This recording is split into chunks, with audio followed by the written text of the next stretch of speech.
Don't say your answer out loud. Okay. Do you know anyone who is a human Eeyore? Well, now I have to be silent because I'm not allowed to say my answer out loud. I know. It's in my head, though. It's a yes or no question. So the answer is yes. Someone who's always complaining. Dang it, I said it out loud. No matter what? You said don't say it was a yes or no question. You said don't say the answer out loud. Don't say the name of the person out loud. Oh, well, you said the answer. The question. Well, the answer is yes. Okay. But someone who's always complaining and just like, no matter what happens, they're like, oh, bother. It always happens to me. Oh, bother. Why me?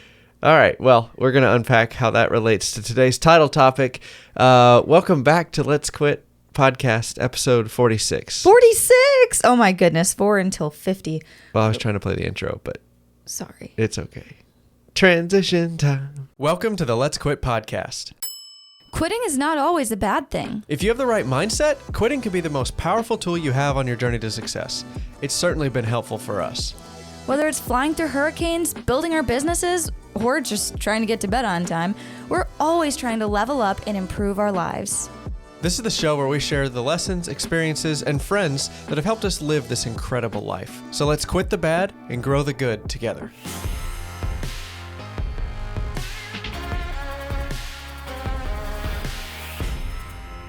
All right, now that we've played the intro music, Jenny, what were you going to say? Just 46 episodes. That's 4 till 50. What are we going to do for 50? 4 till 50. Wow. Yeah, I don't know what we're going to do. Should we do anything? I don't know. What should we do something like extra cool? Maybe. This is just a thought. What if we did like a full like Q&A podcast, or like people emailed in and we spent the whole podcast literally just answering questions. Just A-ing some Q's? Yes, just A-ing some Q's. That would be fun. We did not pre-plan this. This is totally spontaneous. So if you want to ask a question for us, our podcast audience, you guys are the real MVPs. Yes. Like, you're the ones that are actually invested. You take us seriously. You understand the context of what we're doing most of the time. Send us a question. We'd love to answer it on the podcast in long format and talk at you for even longer. Yeah, so if there's a question you have or like a topic you want us to address, email it to letsquitpodcast@gmail.com. Yep, all one word, no apostrophe or anything, just letsquitpodcast@gmail.com. Yes, and make sure you get them in before episode 50. So you got, 4 weeks? Yep. 3 weeks if we have it in time for episode 50. So start thinking. Yes, please. We would love to hear your questions, and we'd love to answer your questions. And that's what we'll do for episode 50. It'll be awesome. I like it. That's a great plan. I'm glad we got that figured out today. I came up with that literally on the fly. Nice. All right. Well, on that note, thanks for listening. If you're new to the show, welcome. We are coming up on our 1-year anniversary of doing the show. We only skipped a few weeks, like 2 or 3 maybe. Yeah. So, I don't know. I feel like it's pretty good for our first podcast run.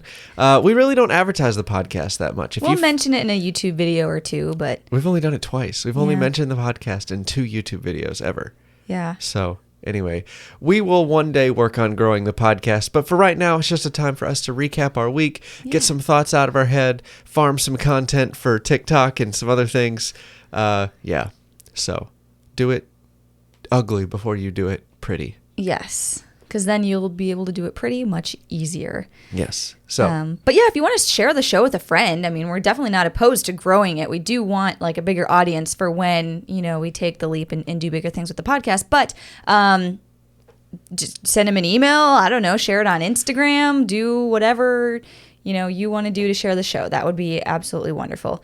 And then if you want to support us monetarily, that would be cool too. You can go to patreon.com/jennieanddavis and pick a tier that works for you. We got a new one the other day. Yeah, we did. His name is Gene. Hi, Gene, if you're listening. Yes, I'm assuming you came for the podcast.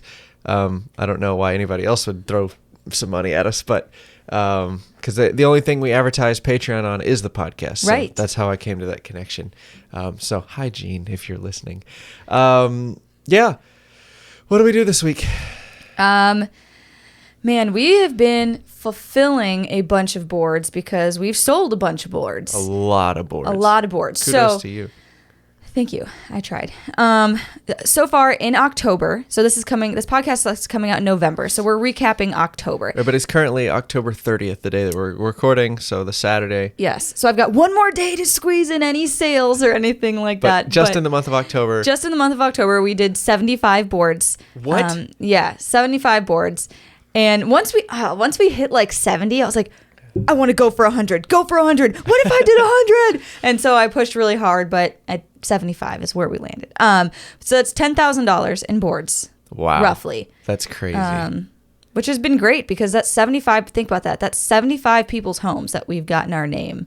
Oh, I know. Into. Well, let's back up. We've been talking about sort of like, now that we've done this product for a while, now that we've sold it, we've sort of optimized how it works. Now we're starting to work on really pushing the marketing and advertising. And what we decided yesterday in a conversation is that we're literally selling advertising space in somebody's home. Right? So like there's billboards, there's Instagram ads, there's like all sorts of ways you can sell advertising to people, but like very rarely do you get the opportunity to like advertise in somebody's home, much less their kitchen. And so to these people that are buying our boards, these other corporate clients, we're engraving their information on the back of the board usually.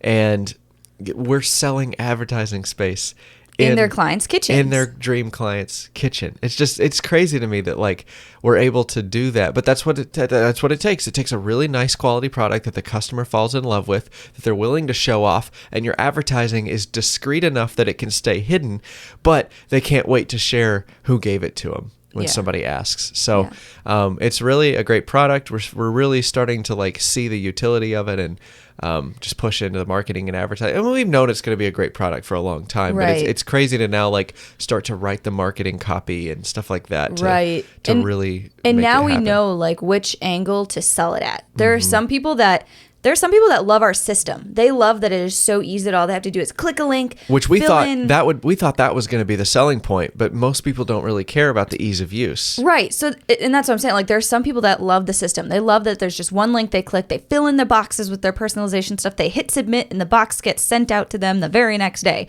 There's some people that love the process behind it, and there's some people that just love the pretty board where I'll try to say, oh yeah, and we have this process, and they get silent and they don't care, and I'm like, okay, clearly you're not a person that cares about the process. So yeah, the board's really pretty, it's made out of cherry and maple, and some parts are like a cinnamon color, and we engrave the name and a wreath. And so it's like we're getting better at gauging how we need to advertise like what parts of like the product too. Yeah. And far and away, the number one thing that people care about is the fact that these boards are a referral tool. Because we can custom engrave on the backside, it's the ultimate referral tool. And people love that they can use their marketing money on it. They're like, oh, I don't have to use like my own personal budget. This can come out of my marketing budget. Then they feel like they're not even spending money. Right. Well, I mean, we've largely sold to real estate agents, and we're trying to get away from that. But like they've got this marketing budget because somebody told them to start spending money on marketing, and they never know what to spend it on because it's sort of a crapshoot. Like they don't know, should I get a billboard? Should I do flyers? Should I do Instagram ads? Right. Like how in the world am I supposed to spend this marketing budget? Especially because it's such a nasty, murky territory of a bunch of other salespeople that just want to steal your whole marketing budget. So when we come in with a free board in the mail, it really helps them out because we're a tangible person they can talk to. Right. We're not just somebody on the internet that wants to steal their marketing budget. So I think that really helps out too. But how many of those boards are strictly holiday sales of the 75? Out of the 75, I believe like 20, maybe probably 25. Okay. 22 to 25. Okay. So still 50 boards without the holidays, like urging the sale, because we don't want to be so dependent on holiday sales that we don't make money in Q1 right next year. And even the holiday sales that I did make, it was like a combination of I want some of this order to go to holiday sales, and then the rest I'll just use as closing gifts. So they also had the understanding that like these can be used as like marketing materials, not just Christmas presents, which is good because then that means that's somebody I can follow up on and say, hey, you've used all your boards, like now you don't have any left for your closing gifts. We need to order more. Right. Well, it's just really exciting. I mean, like we're coming up on the end of the year. I mean, I know we got a big push for the holiday season, but like we're coming up at the end of our first year in business, and we're doing 10 grand a month, and that's just really rewarding and exciting. Last month we had a similar month because we had a custom build. Right. In the mix too. Yeah. So we almost had another one, but that remains to be seen if we still have that or not. Yeah. But that's an additional. If you want to count that in this month, that would be an additional like 7-8 grand. Yeah. So anyway. We'll see. Really exciting. Next year, I want October to be 100 grand. I know, me too. 10x, baby. We got it. We got to grow. We got to grow. If we want employees, what we really want is a paycheck. But after that, we want employees. Yeah, and get this commercial space ironed out. And just, oh my gosh. Yeah. Dude, we can't talk about commercial space too much because I don't want to spoil too much. But like finding somebody who's motivated to like get the build out done and get us in there is going to be tough. Yeah, it's proving to be slightly difficult. Because we thought we'd be in there by now. Because we got a lot, like, we're making money. We got a lot of cash to blow by the end of the year before. Well, we talked about this in the last podcast, but like let me spend it on rent. Let me spend the money just to get me in there. Oh my gosh. Yeah. Anyway, so, yeah. So you've been selling lots of boards. We also, on that note, we've redesigned our packaging. So slightly. It's still like a skinny black like outer box with our logo on top, but we added a new like little slogan on top of the box and some artwork on the inside of the lid. Now that we've dialed in the fact that this is what the product is and how it's being used by the customers and stuff like that, we're able to go back and because we'd first designed these boxes about a year ago. Before we ever sold a board. Yeah, we designed them when we were still living in Mississippi. Right. We were gone for our Air Force training. Right. Yeah, I found that Google Doc yesterday when I was redesigning some stuff, and it was just kind of silly to see all my false assumptions and everything. But anyway, so now that we know how the product's being used, we have tweaked the printing on the boxes. Yeah. It looks way better in my opinion. Like I don't want to use, we got like 100 boxes left of the old style, and I just want to throw them out. Well, and that's what prompted us to kind of redesign them because we're like, ooh, we need more boxes. We only have 100 boxes left, and we're not even into like the holiday season yet. Like, and these boxes take a while to get shipped here too. So we're like, we'd better start now. Well, especially with the shipping delay. What I think, I don't know anything about the company we use. We've used several different companies. I think they're all the same. I think they're all using the same factory in China or Taiwan to print the boxes, and then they ship them over to the US because they all have a 4 to 5 week delivery time. They all cost about the same. I think all these different companies you see online are using the same factory. Which is so crazy because then we get so many questions like, where do you get your boxes from? Where do you get your boxes? And we're like, they're all the same. They literally, quite literally, they're all the same. Yeah. So I think it's all the same factory in China or wherever, and they send the proofs off, they get them cut and printed, and then they mail them back over to the US. So with the shipping delays and everything else that's going on with the supply chain right now, it's it's gonna be a little while. It's gonna be a minute till we get boards. But now that we've got 75 boards we sold this month, we've got a ton of holiday orders we're expecting in the next month or two. I'm like nervous with just 100 left. I'm like, oh, we let it get that low. On that note, I gotta build more boards. I thought I was done building cutting boards till the commercial space, but it just doesn't look like that's gonna happen fast enough. So I'm going to have to build another batch of boards next week. Yeah, if you're listening to this, it'll be next week that I have to build boards. So it never stops. Yes. What else? Oh, we custom paper tape. So you know the tape that comes on the Amazon boxes? And it's like black and blue and says Amazon. Yeah, so we found our company started offering that as well for the packaging, and so we did a little design with our company logo. I don't know. Plus, that wet paper tape is so much faster and easier to use than packing tape, because when you use packing tape, you got to get the right kind of packing tape because it doesn't all stick to cardboard very well. You got to get the right brand. Well, that's always sold out and back ordered, so it's hard to find good tape. And then you're using so much more of it when you just use the clear and it's plastic, tape. right? It's not recyclable. It's totally wasteful. But the paper tape is reinforced, and you can just use one strip on that sucker, and it's totally sealed. Like it's meant to bond to the cardboard. It doesn't just stick. It's really cool. So we got this fancy $300 tape dispenser. It's got like a water tank and everything to activate the glue on the tape, and we ordered 7,200 feet of the tape. Yeah. Which doesn't do nearly as many boxes as you think it does. Right. I know that sounds like a lot. Well, we use 4 feet for every. What is the math on that? We use about 4 feet of tape per outer box. 7,200 divided by 4. That's 1,800. Okay, so that's quite a few boxes. Yeah, we can do about 1,800 boxes. Only 1,800 boxes. So that'll get us, maybe like. That'll last us a year or two, maybe. Yeah. Hopefully. Depending. Which is good because it takes so long to get it shipped out here. I know. It better last us a year or two. I know. Cool. But yeah, so that's been fun. So the packaging is looking a lot better. Tomorrow is Halloween. It is. What are we going to be for Halloween? Woodworkers. I don't know. We're not really doing much for. Well, we missed our party. We had this really cool party we were going to go to, and then I got the dates wrong, and Jennie got mad, and then we had a fight. and I felt really bad. He's like, yeah, my friend is doing this really, like this person I met while I was gone at training. There's another entrepreneur friend that we have in Houston. He's got like 35 or 40 cars, like classic cars. And he's got them on this huge warehouse, and he hosts this huge Halloween party. And Davis is like, I have the dates, I have the time. And then literally the next morning he was like, oh, it was last night. It's like, are you kidding me? I felt so bad. We wanted to go so badly and meet people and we were hang like out. And planning costumes and like meeting people and all this stuff. And I was like, now I'm sad. Nice. But that's okay. So. I guess. Anyway, so we're not doing much for Halloween. Our church is doing something. We're going to go they do trunk or treat, if you know what that is. Basically, you just like decorate the trunk of your car, and then everybody will just come to the church and like kind of trick or treat between the different like trunks. Right. Of So cars, instead of so each going one's a to different different theme. doors, you go to different cars and just get candy. It's much more, the candy to walking ratio is much higher. It really is. So if you know of a church nearby that's doing trunk or treat and you just want to get some fast candy and get out of there, find a trunk or treat. Check it out. Yeah. Yeah. So, we're going to do that. We took Bruce to the vet this week. Oh, yes. He had to get a couple shots, Yeah. a couple vaccines, and yeah.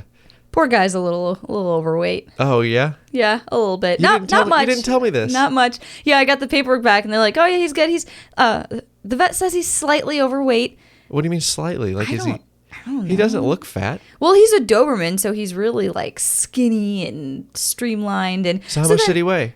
85. And what's he supposed to weigh? I don't know. They didn't tell me that. They just said slightly overweight. What I does that personally mean? think it's a little, it's subjective in my opinion. Because I'm like, okay, did you like calculate the number based on all Dobermans? Is he overweight based on Doberman? Or is it just Did you ask any of these questions to the vet? No, because we had another appointment after I picked him up and I had Oh. to get going. And so I was just like, okay. And I looked at the paper later. But it's like, or is this on average for all dogs? Like for his weight Yeah. and size, or his age and size, is his weight considered overweight for large dogs? I don't know. Well, he's a European Doberman, not an American Doberman. That too. So he's supposed to be a little bit bigger. So if they're comparing it to the American standard, then yeah, he's a little overweight, but he's also a little bigger. I told Bruce not to take it too personally. Yeah. He's still going to look great in his little Christmas bandana that we tie around him every year. No, we're not getting the dog clothes. Don't be embarrassed about a not couple getting extra the dog pounds. clothes. Dogs do not deserve clothing. But No. what about just a little sweater if we take No, him camping? they need a nice leather collar with some tags. The end. But he got chilly last time we went camping. Well, he can quit being a little baby. Oh my goodness. Anyways. What else do we do? So besides that, Bruce being a little chunky. Oh yeah, we've been watching a lot of Astros games. So we haven't really done anything major for Halloween. Yeah, by the time you're listening to this, the World Series is over. Yeah, we'll have an outcome. But yeah, that's what we've been doing instead. So we've been going to like, Astros parties and watching the game with lots of people. And so Not that's because, been fun. don't confuse it. Like, we are not super fans of baseball. Like, I hardly follow the sport at all. I don't know. I've kind of liked it. I've enjoyed following it. I I just- like watching baseball. I hate watching it on the television. I love being at the game because, there's an atmosphere there. Yeah. Like, you can watch, there's no advertisements. You can, like, watch the game happen. But, like, on television, it's the most boring thing ever. See, I think I like it both ways. I can watch it on TV just like I can watch it in real life. It doesn't bother me. Well, I'm I glad you're enjoy having it. fun. Yeah. So, so that'll be interesting. What else? Oh, you got into another business networking event in December. Yes. Yeah. I was just scrolling through Instagram and I saw this random story that somebody had shared to their story about a winter business networking thing. And I was like, what is this? And I clicked on it. It was like, want to be a vendor? And I was like, I don't know, do I? And so I clicked on it and I started reading and I was looking at all the other sponsors for the event and people who were going to be there. And I was like, this sounds like our target audience because it's literally an event filled with business people in Houston. And if what we're selling is like a referral machine, Yeah. I mean, that's exactly who we're trying to sell to, is people who are trying to get referrals for Especially themselves. because we're trying to stop selling to realtors so much. Right. Like, it's the ultimate referral tool for anybody. Right. You got a corporate client that you've been pursuing for a while and they've kind of ghosted you, send them aboard. Mm-hmm. Now, I'm guaranteeing you're probably going to get a phone call. Right. So I was like, that might not be a bad event for us. Did you hear what I just said? What? I guarantee you'll probably get a phone call. Oh, yeah. 60% of the time, it works every time. Anyways, so I was like, yeah, that sounds like our target audience. Might not be a bad, event to go to. So I applied, and then they're like, yeah, sure. Yeah. Come well, on that's in. cool. So, That'll be exciting. yeah. You'll be on your own for that one because I'm I busy will. that weekend. So Yeah. have fun. I will do. It's more of like a formal event too, so that'll be interesting. Yeah. So can you be formal? Does Jennie have a formal? I don't know. Do you have a formal mode? I got to ditch the YouTube and woodworking t-shirts for like actual formal dress. That sounds expensive, but it's business money. I know. I'm going to come back from deer hunting. I'm going to ditch all my deer hunting clothes to put on my formal dress. And If they just knew that 3 days ago you were sitting in a deer stand freezing your butt off. They'd be like, who are you? You're weird. Probably. But you know what? I can play formal businesswoman very well. If you give me your money. Yes. Yeah. If you give me your money, I can, we'll make it work.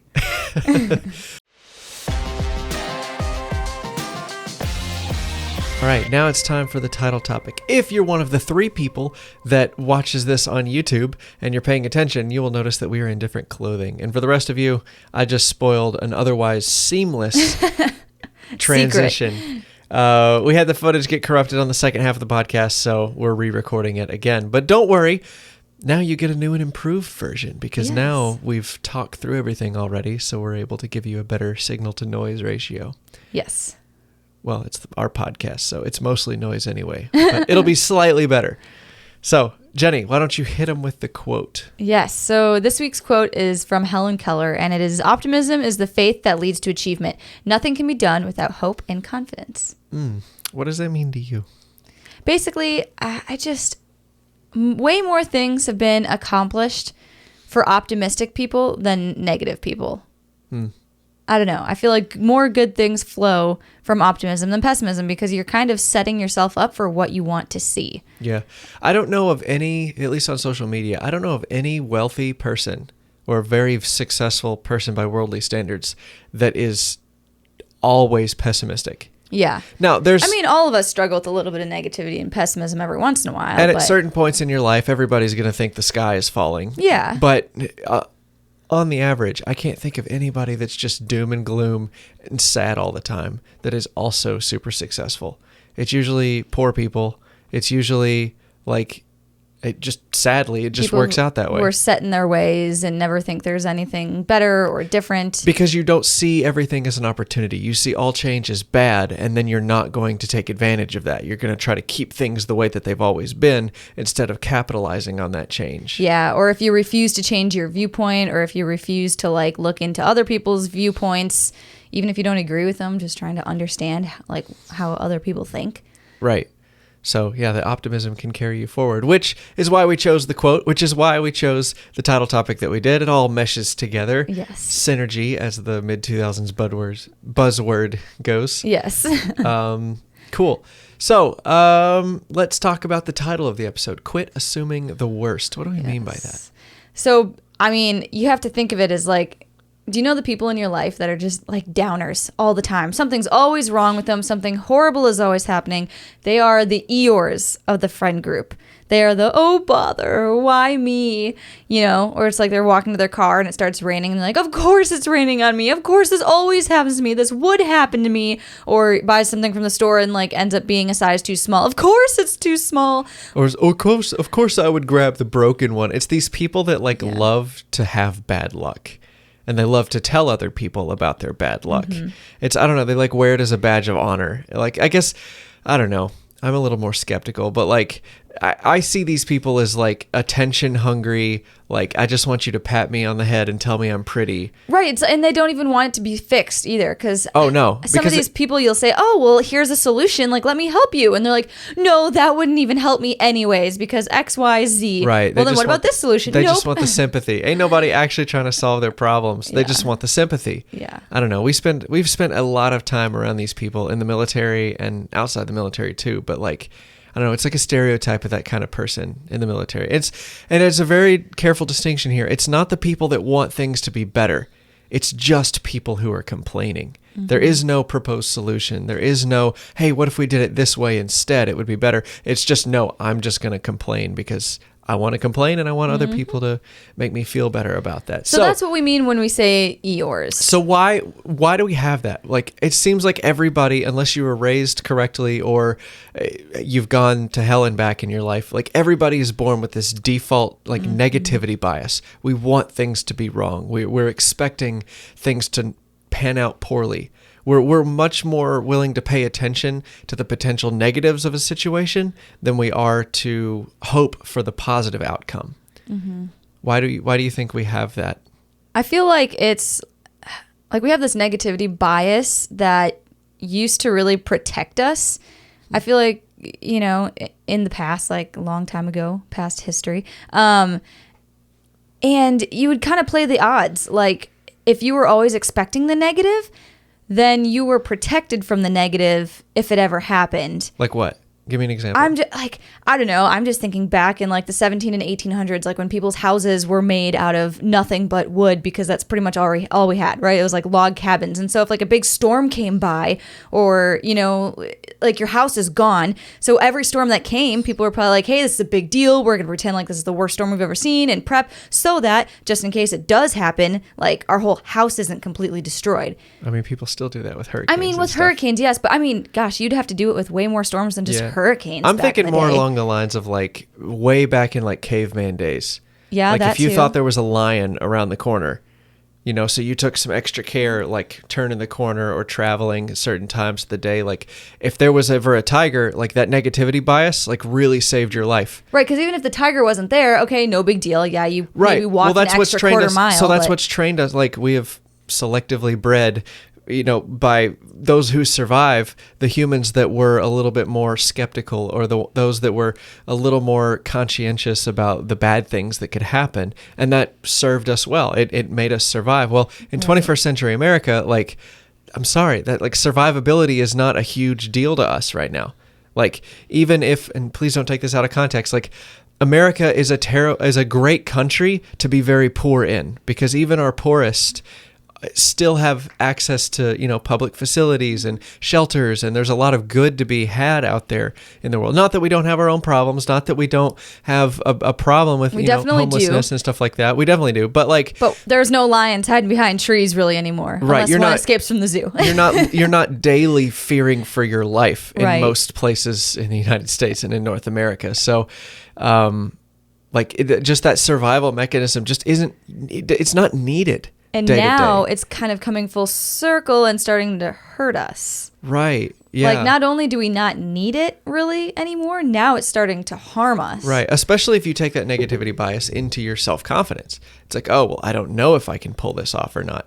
Like, yeah, when you're trying to jump over the river, you know, you might not drown as a caveman because you think, oh, I don't know if I can make this jump. But now it's like, oh, I don't know if I can make a career out of this. Well, then you never get the job. Mm-hmm. Right. So like your future financial self is hurt by the person who says, yeah, I'm not super optimistic about this. Mm-hmm. So that's what we're talking about today. Like, we want to help you guys understand our background and why we have developed.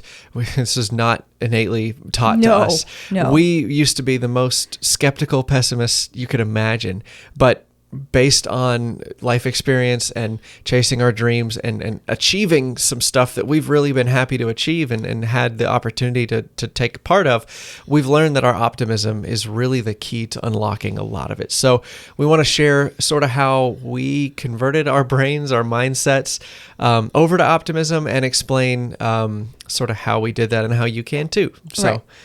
That doesn't mean we're naive about everything. Like, right. Oh my gosh. We're still skeptical about things that, you know, require a bit of skepticism. We're probably too skeptical in a lot of areas. Right. We hesitate a lot. Like, that's one of our faults in business is that we don't move fast enough because we hesitate. But, we're not naive about a lot of things. You know, we're not all rainbows and puppy dog farts. Like, it's like, life is rough sometimes. And so you can't ignore the bad, but you just have to listen to the good more than you listen to the bad. Right. So with that being said, I guess we'll unpack, the first assumption.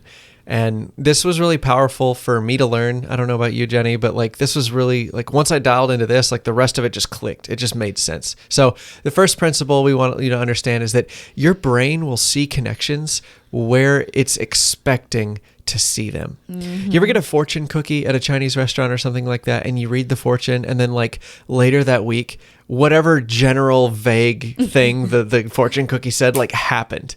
Well, it was going to happen anyway.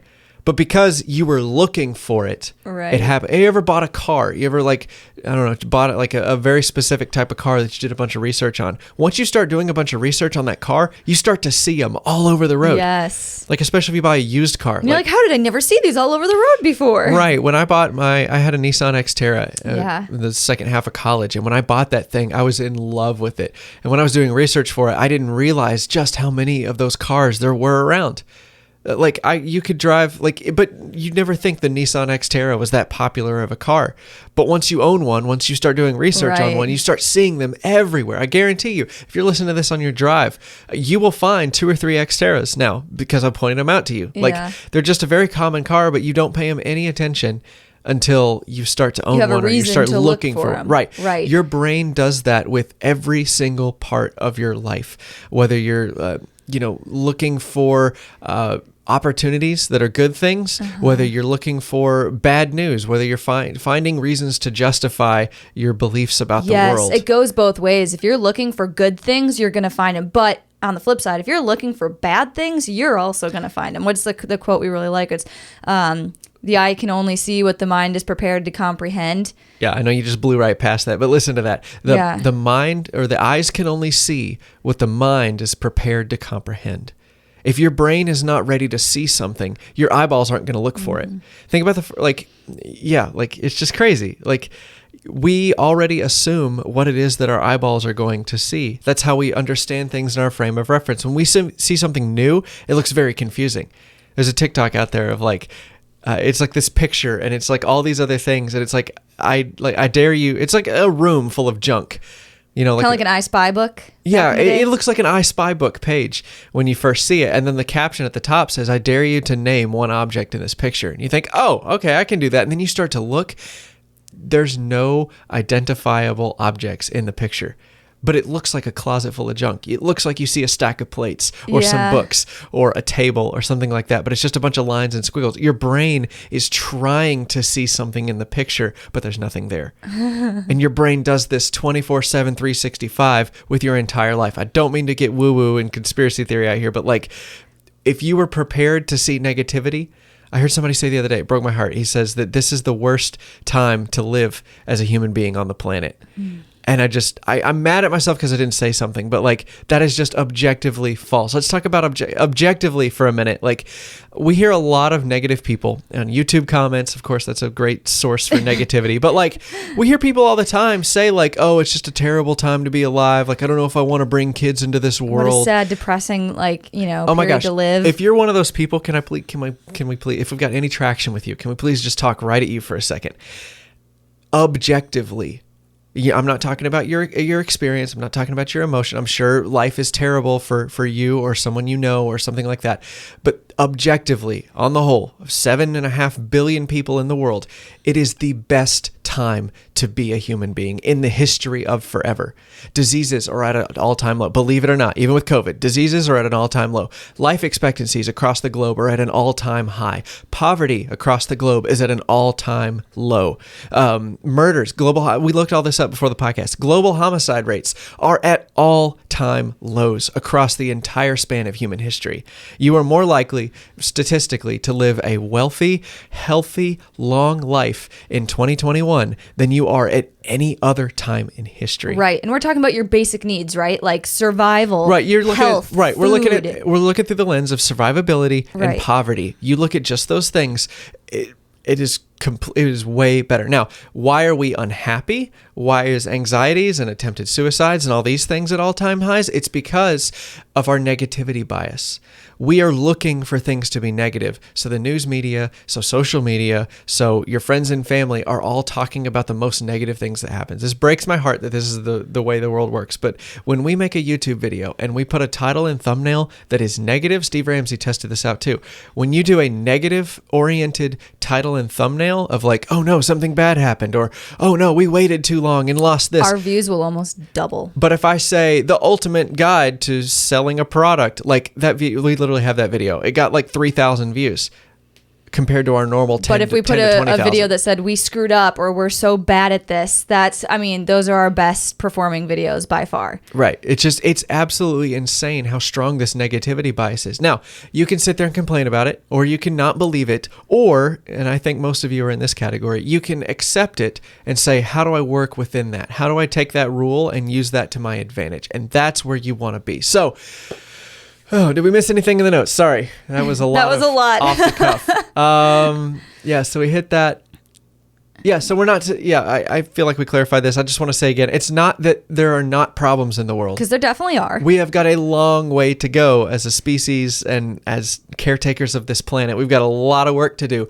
But if you're talking about comparison to history, it's better than it's ever been. Now, the next step, if you believe that the future will be better, it will be better.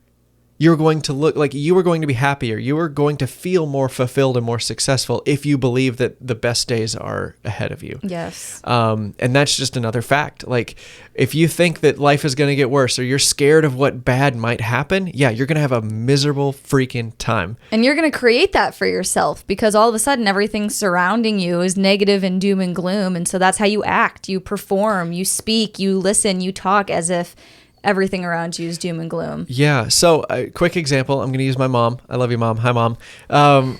She sometimes gets scared on the road. I mean, like she's driven a lot. She's seen a lot of accidents. She's seen a lot of people swerving into their lanes. Well, sometimes my mom gets a little spooked because somebody will start to drift in her lane a little bit. And if you overreact, now my mom's fortunately fine, but like if my mom were to overreact in that situation, like, oh my gosh, she's going to get into so many more accidents. But if you just ignore it a little bit or see it, acknowledge it, and then just slow down a little bit, you ignore it, and that's how you deal with it. But if you were to react and overreact, which is what we do sometimes when we expect something bad to happen, and then we see it happen, we overreact. We said, I told you this was going to happen. Right. And then I knew we should have never gone on this vacation. I told you I was a terrible driver. And, the more you tell yourself that, the worse you're going to get. Right. And then you overreact, and then you say, well, I'm never driving again, and that'll solve the problem. And then now you've given up driving, which is... Anyway, it's a bad state of mind to be in is when you expect the negative, because you're going to overcorrect and it's going to make your reality even worse. So like Jennie said, you're going to create the thing you're afraid of just by being afraid of it. And if you have that much power to do that just by thinking and believing and holding an opinion on something, why not do it in the positive direction? Right. Jumping back to last week's podcast, episode 45. Yeah. Like that's all Jennie was talking about was her experience of like learning that you just, you gotta do is swap your belief, right? Mm-hmm.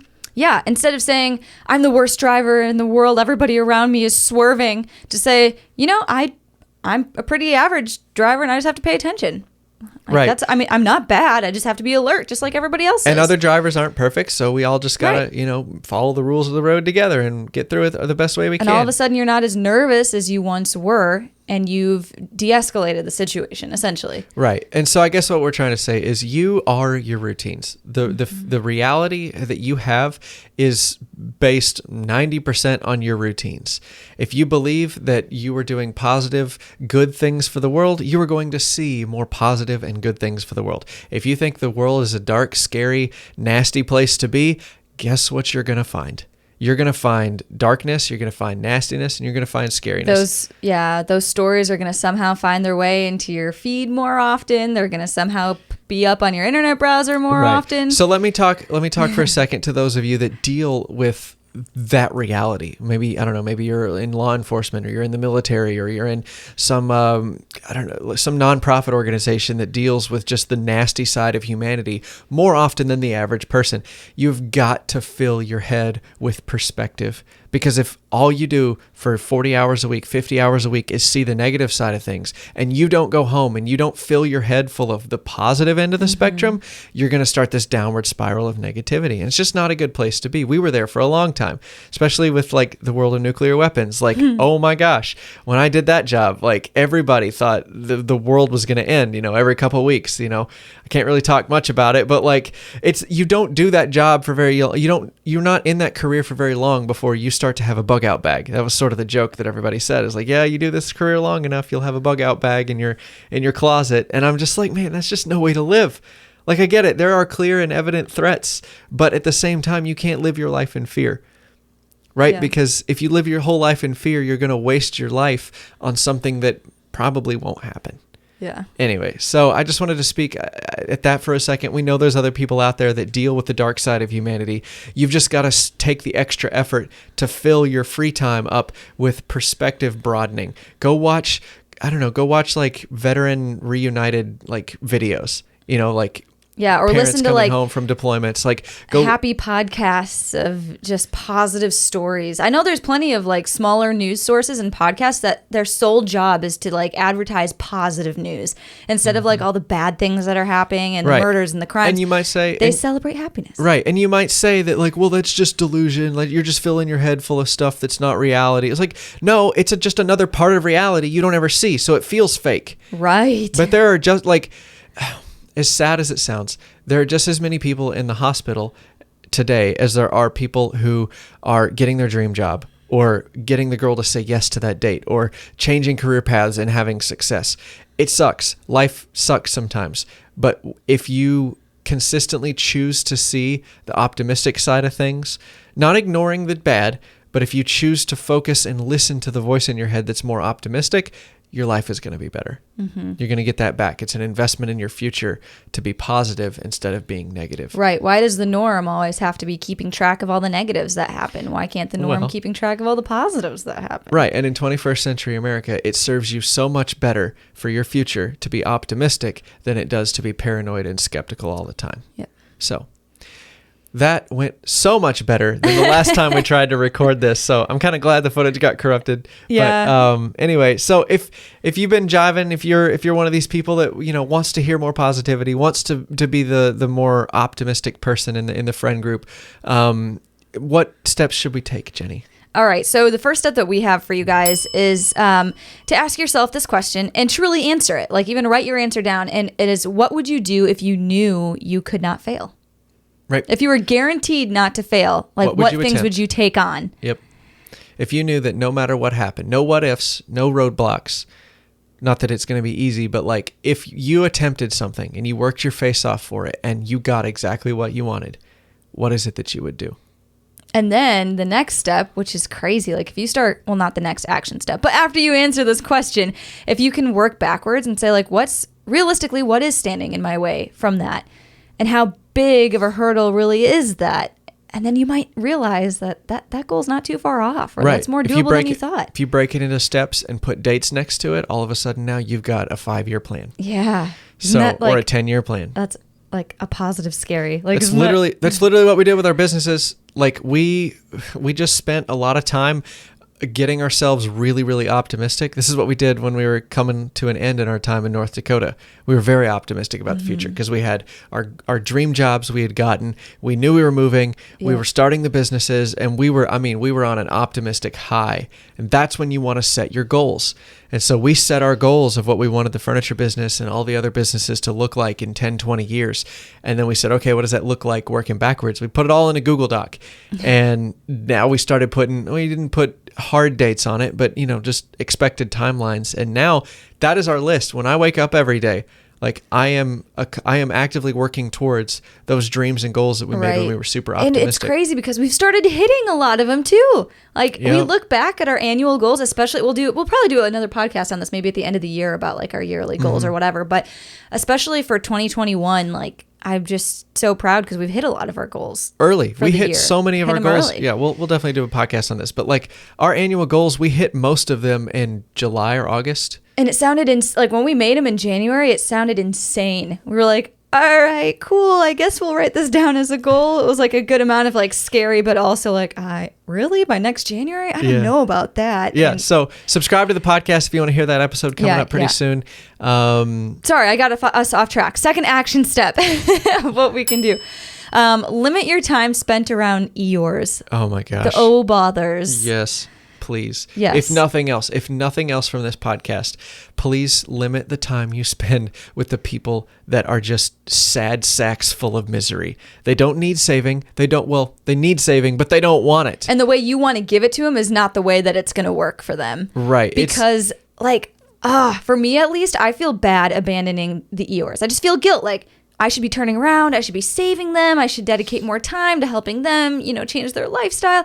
But that's not what they want, and that's not what they're going to pick up on. By you going and living your non-Eeyore life, your positive, optimistic life, you're now setting an example for them to see like how you did it. And that's what's going to help them once they decide to make the mental shift. Right. So if you're trying to change your life, you're trying to get a better job, you're trying to, start your own business, you're trying to just be a better person, a better dad, better mom, better whatever. You're trying to learn how to swim. That's the metaphor we're going to use. You're trying to learn how to swim. You're trying to get your form right. You're learning how to do your turns and manage your breathing and all that. That's what that looks like. And your friend over here is drowning. Drowning people don't want swimming lessons. That's been a huge lesson for me recently of people that are drowning just want a life ring. And then they're going to argue with you that the life ring isn't going to help them. Even when you throw it to them. So but yeah, don't feel guilty about, don't feel guilty about drowning people when you're learning how to swim. Because you can't help anybody if you don't know how to swim. Right. It's only after you've learned how to swim that you can turn around and then go save the people that are drowning. Mm-hmm. And you got to be really good at swimming because they're going to pull you down hard. And if you're not a super strong swimmer, you cannot help someone be more optimistic if you yourself are not level 11 optimistic. Otherwise, they're just going to destroy your mindset. So that's why we say action step number 2 today is limit your time around the Eyores. There's a reason the show's called Winnie the Pooh. It's not called Winnie the Pooh. Well, Winnie the Pooh. Oh. It's the reason he's the main character. Got it. The whole okay. show I didn't know what you meant by that. No, the whole show is rotated around Winnie the Pooh, not Eeyore, because he's positive. And optimistic. And loving. optimistic. Yeah. And loves honey. And loves honey. Cool. Third action step. This is just go back and listen to the last podcast. If you're driving along with this, the last podcast from Jennie mostly is really going to make a lot of sense to you. I think these two paired together really do a good job. So go back and listen to that one. Maybe even if you have listened to it before, maybe there's some more light in the things we said there now that you've got the context of optimism on your side. So with that being said, we will see you when we see you, I guess. Yeah. I guess if you have any questions you want to ask for the 50th podcast episode, send us an email to letsquitpodcast@gmail.com. No apostrophe or anything. Just letsquitpodcast, all one word, @gmail.com. Send us any questions you have, maybe any topics we want to discuss, and that's what we're going to spend the 50th episode doing. Sweet. All right, guys. Thanks so much for listening, and we'll catch you on the next one. Bye.